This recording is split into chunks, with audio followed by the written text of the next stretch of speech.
On a un pain au chocolat praliné, cajou et poivre. Et quand ils reviennent, ah, il y avait du poivre dedans.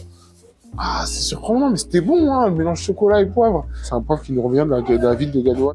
Mon parcours, il a été semé d'embûches. Hein. Je me bats toujours pour que les gens sachent qu'ils ont une pâtisserie qui se trouve à Port-de-Pantin et qui est bonne et qui est artisanale. Tous les produits sont bruts. Jacob Show a deux passions, la pâtisserie française et les épices d'Afrique. Il les allie dans sa boutique Maison Show, ouverte il y a 6 mois. Chef régisseur pendant une dizaine d'années, il plaque tout à 28 ans et se lance dans un CAP pâtisserie. Je suis beaucoup sur les réseaux sociaux et à cette époque-là, je rêvais de travailler dans une boutique qui s'appelait Meunier. Je venais d'avoir mon CAP et donc je me baladais un peu chez Storer, chez Yann Couvreur, chez Philippe, chez Pierre Hermé, chez Cédric Grolet. Sortant de chez Meunier, j'ai pris mon premier poste de chef. Ça s'est bien passé. J'ai enchaîné les postes un peu partout pour me développer ma passion et développer mon talent que j'avais découvert. En 2022, Jacob songe à ouvrir sa propre pâtisserie.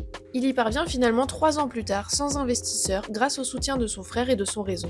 C'est pas facile de démarrer en étant personne, entre guillemets. Je me suis dit qu'en faisant des produits de qualité surtout, ça allait m'apporter une clientèle. Ici, on est en constante réflexion sur les pâtisseries. Tout le monde y met la main à la pâte, tout le monde réfléchit, tout le monde pense à faire évoluer la boîte. On fait un jus de bissap le week-end. Dès que j'ai un petit peu de temps, j'aimerais bien faire un flan au bissap avec des feuilles d'hibiscus. J'ai une noix de cajou que j'importe de mon pays, la Côte d'Ivoire. J'ai aussi un miel noir d'Afrique, un miel fumé qui me permet d'avoir cette superbe texture sur mes guimauves et mes madeleines. C'est le miel d'anacardier de base, donc c'est un miel de noix de cajou.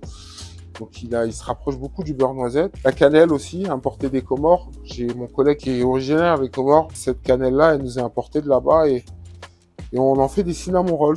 Pour moi, les grands chefs, c'est ceux qui m'ont appris. Surtout, nous, on est les passionnés. On va pas se dire grand chef, on va se dire passionné. Mais en tout cas, si demain, je peux être égérie de l'Afrique en termes de pâtisserie, bah, pour moi, ce sera avec un grand plaisir. On ne peut pas retirer à la France, c'est le savoir-faire et les farines. Le reste, c'est possible de toutes parts et dans tout pays.